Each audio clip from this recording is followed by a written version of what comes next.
नमस्कार साथियों, आज की जो वीडियो रहेगी वो रहेगी हिमाचल प्रदेश के जीके के ऊपर। जो टॉपिक रहेगा वो castes and tribes of Himachal Pradesh रहेंगी। बढ़ते हैं क्वेश्चन नंबर 1 की तरफ।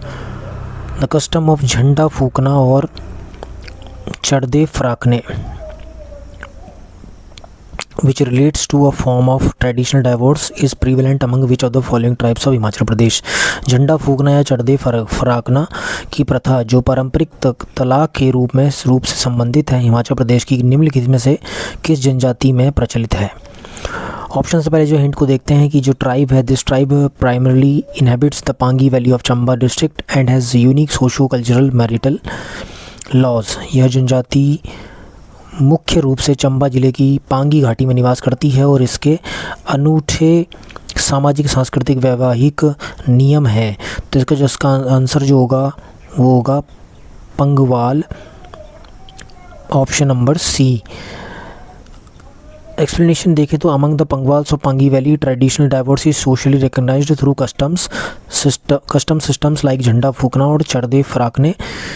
In this system, a thread or a small trick is broken, or a symbolic flag is burnt to formally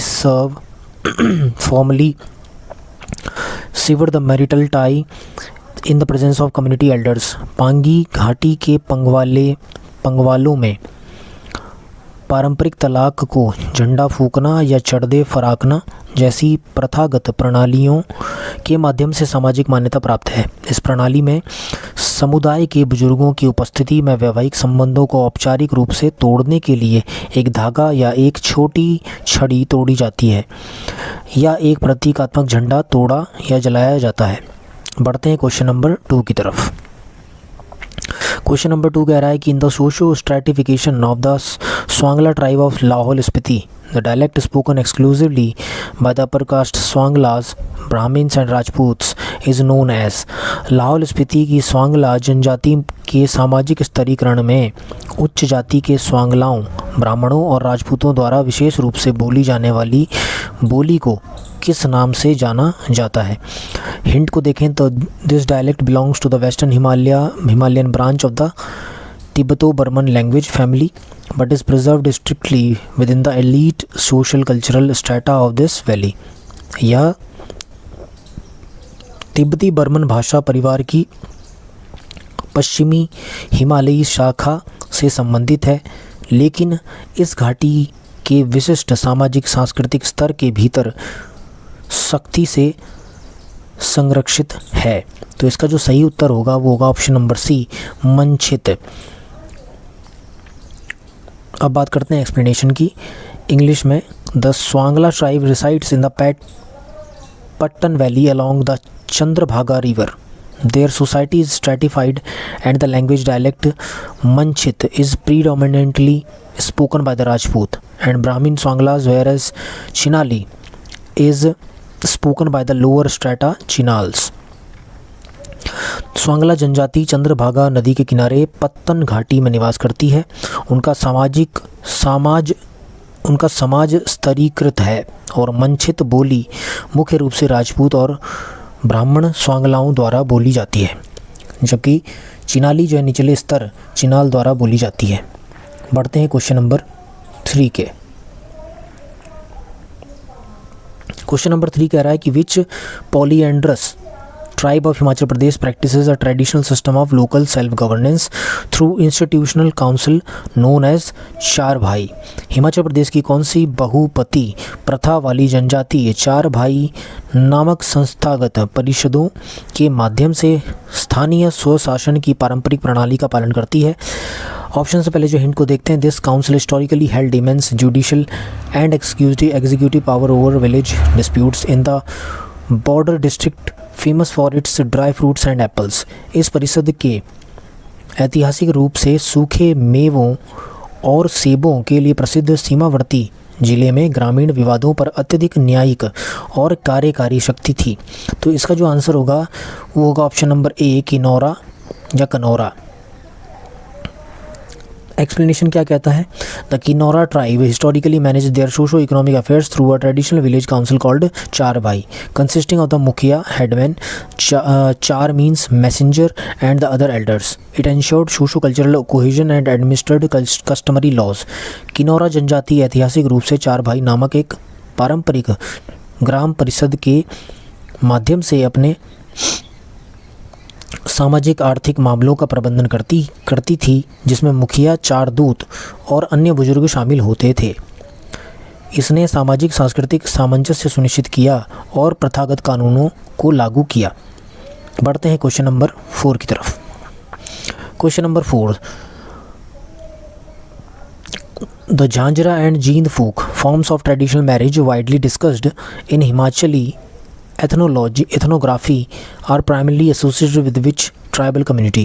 Himachali नृवंश विज्ञान एथनोग्राफी में व्यापक रूप से चर्चा की जाने वाली पारंपरिक विवाह की झांझरा और जींद फूक प्रथाएं मुख्य रूप से किस जनजातीय समुदाय से जुड़ी हैं? और हिंट को देखें तो this nomadic transhumant pastoralist community is highly concentrated in the Bharmour region of Chamba district. यह खानाबदोश ऋतु प्रवासी चारवा ट्रांसह्यूमेंट पैस्टोरलिस्ट समुदाय मुख्य रूप से चंबा जिले के भरमौर क्षेत्र में केंद्रित है. तो इसका जो आंसर होगा सर वो होगा option number B, Gaddi. Explanation की बात करें तो among the Gaddis Jhanjra is a regular form of marriage solemnised by elopement followed by social acceptance or formal procedures, while Jeen Fook literally meaning burning the brushwood is a distinctive elopement or love marriage form that requires no elaborate religious ceremonies. गद्दियों में झांझरा विवाह एक सामान्य रूप है जो पलायन यानी कि भागने के बाद सामाजिक स्वीकृति या औपचारिक प्रक्रियाओं द्वारा संपन्न होता है, जबकि जिंद फूक शाब्दिक अर्थ उसका है झाड़ियों को जलाना. एक विशिष्ट प्रेम विवाह का रूप है जिसमें किसी विस्तृत धार्मिक अनुष्ठान की आवश्यकता नहीं होती है. बढ़ते हैं क्वेश्चन नंबर 5 की तरफ.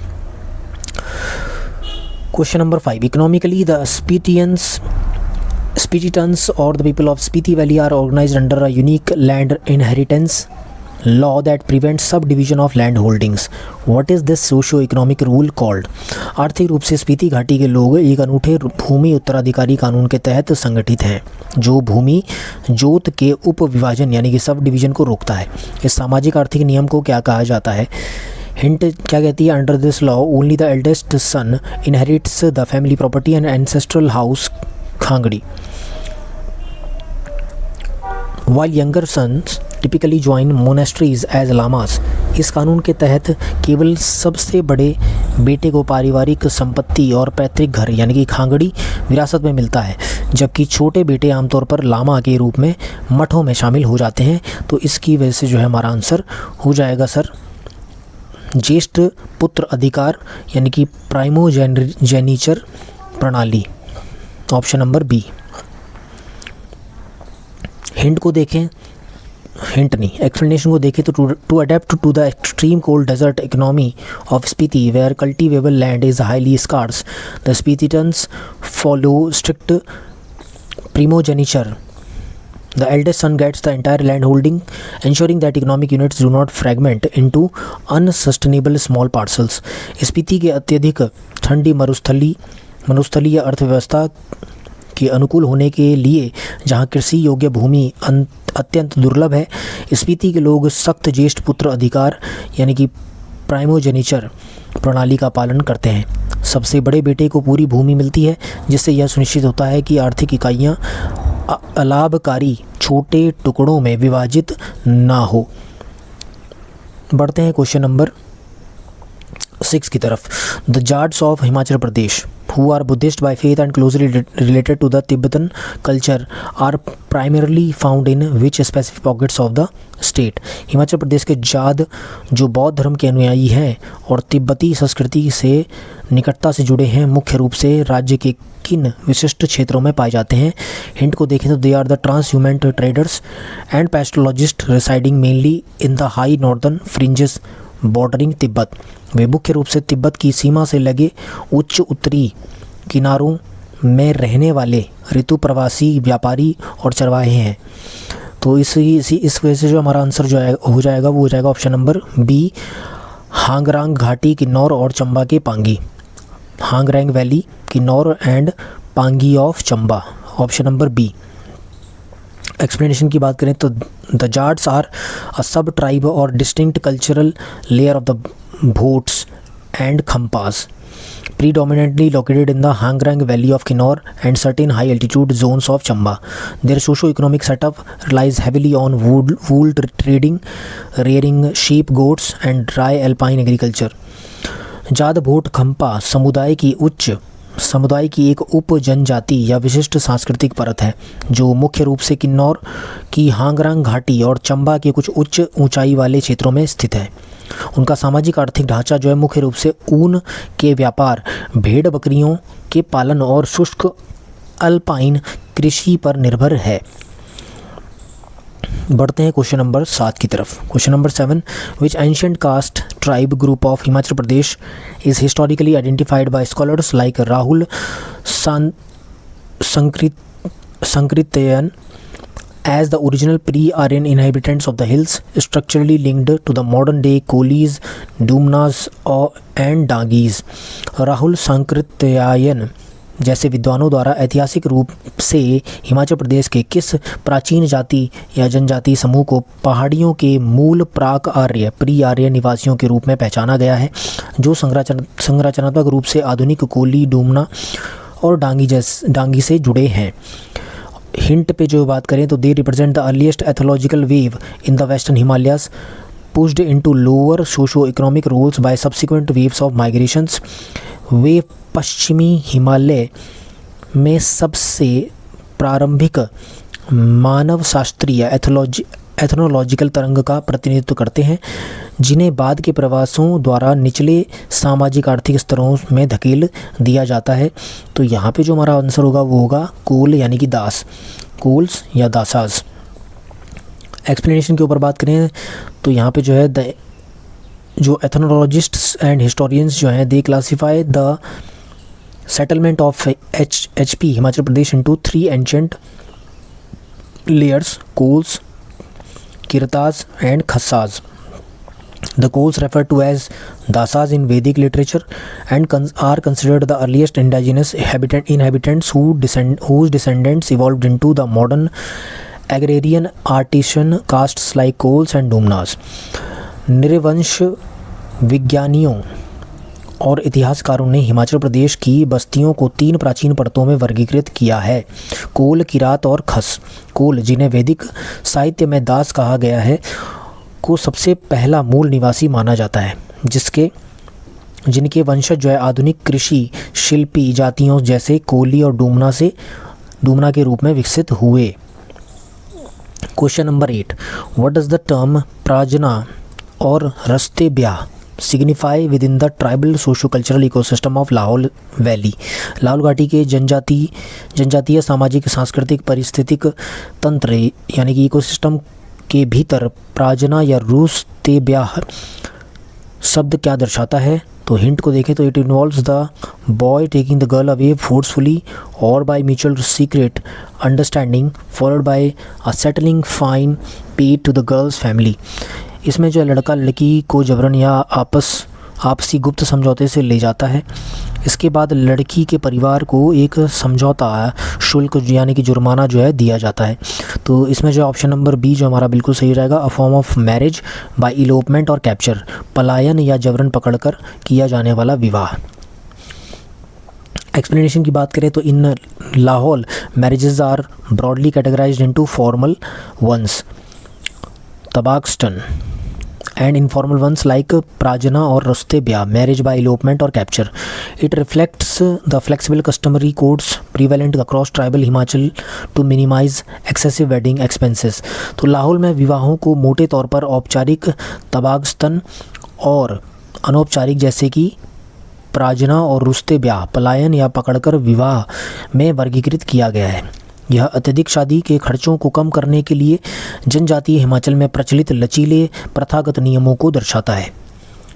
बढ़ते हैं क्वेश्चन नंबर 9 की तरफ। Question number 9, the traditional economic system of the pastoralist nomadic Gujars of Himachal Pradesh has historically undergone a shift due to the state government's policies. What is the primary source of livelihood for the Muslim Gujars of the state? Himachal Pradesh के चरवाहे खानाबदोश गुर्जरों की पारंपरिक आर्थिक प्रणाली में राज्य सरकार की नीतियों के कारण ऐतिहासिक रूप से बदलाव आया है। राज्य के मुस्लिम गुर्जरों की आजीविका का मुख्य स्रोत क्या है? तो अगर हिंट पे बात करें तो unlike Hindu Gujars who are mostly settled agriculturalists, the Muslim Gujars migrate vertically with a specific type of bovine live stock.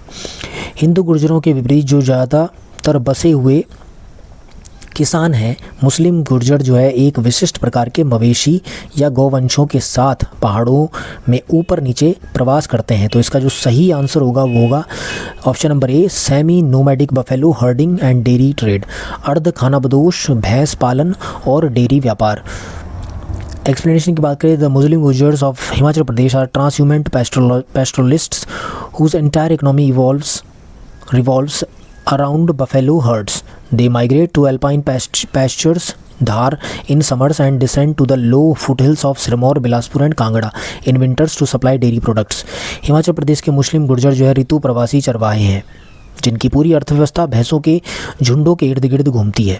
वे गर्मियों में एल्पाइन चरागाहों यानी कि धार की ओर प्रवास करते हैं और सर्दियों में डेयरी उत्पादों को की आपूर्ति के लिए सिरमौर, बिलासपुर और कांगड़ा की निचली तलहटी में उतर आते हैं। लास्ट क्वेश्चन हमारी इस वीडियो का, the Khampas of Himachal Pradesh are categorised geographically based on the regions they migrated to और settled in. What are the Khampas settled in the Kullu valley called?